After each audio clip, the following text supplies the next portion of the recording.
When Star Wars Outlaws was first revealed, something strange happened. I didn't get excited. The galaxy far, far away has been near and dear to my heart since watching The Phantom Menace on VHS as a youngling. Rough start, I know.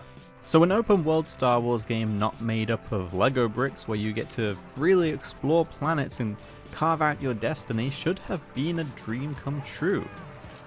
And yet, it wasn't. Not because I'm an internet chud who's mad they have to play as a woman who is apparently not pretty enough, but because I'm just all Star Wars'd out. Respawn's Jedi games have given me more than enough time in this universe over the past few years, and the thought of jumping back into an even bigger game following Ubisoft's formula sounded like more Star Wars than I could even handle.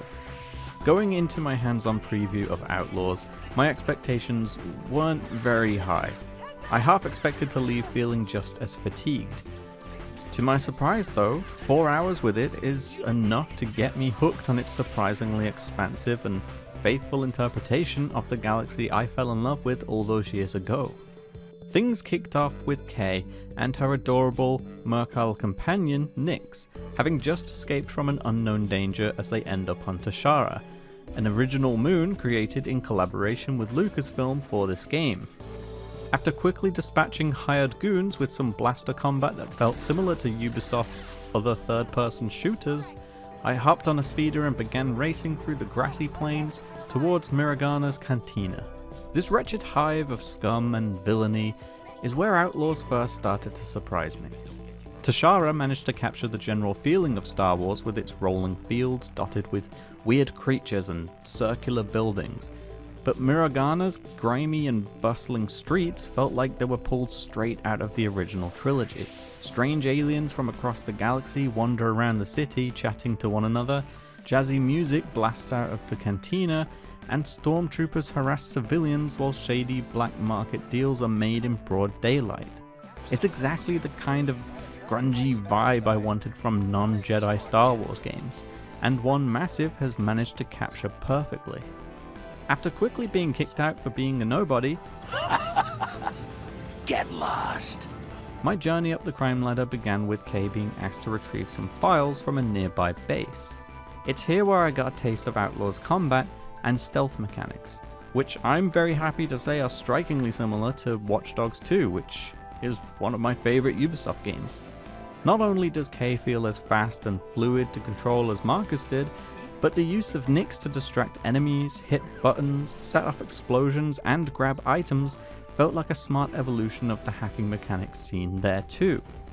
Even the reliance on stealth over blaster combat felt in line with DedSec's second outing, with gunplay as a last resort.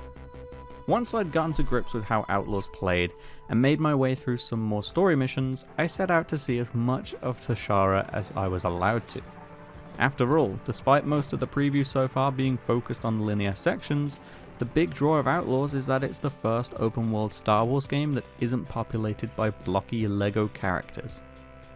Outlaws already impressed me with its loving recreation of Star Wars' rich universe, and surprising Watch Dogs 2 influence, but roaming freely around the open world is what really hooked me.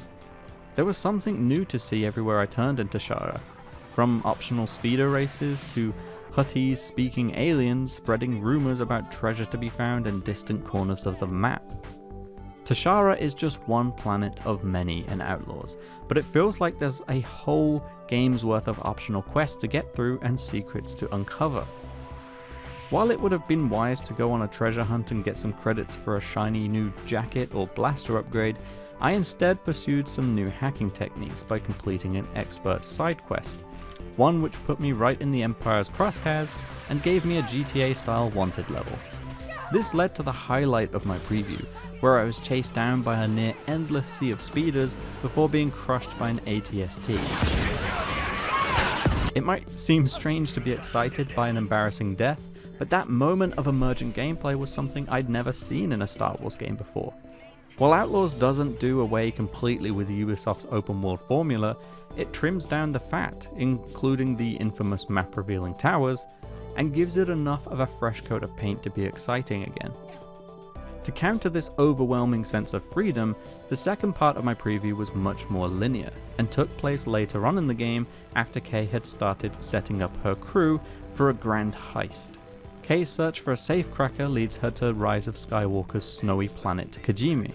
While Toshara offered a massive open world to jet across on your speeder, the story quests I took on in Kijimi were much more linear, and felt akin to what you'd see in the Star Wars games like Bounty Hunter, and as many people have compared already, Uncharted.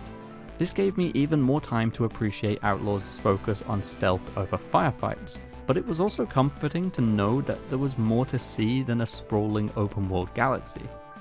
I might have started my time in Star Wars Outlaws with an uncharacteristic lack of enthusiasm, but I came away as excited as I was for Cal Kestis' Jedi adventures.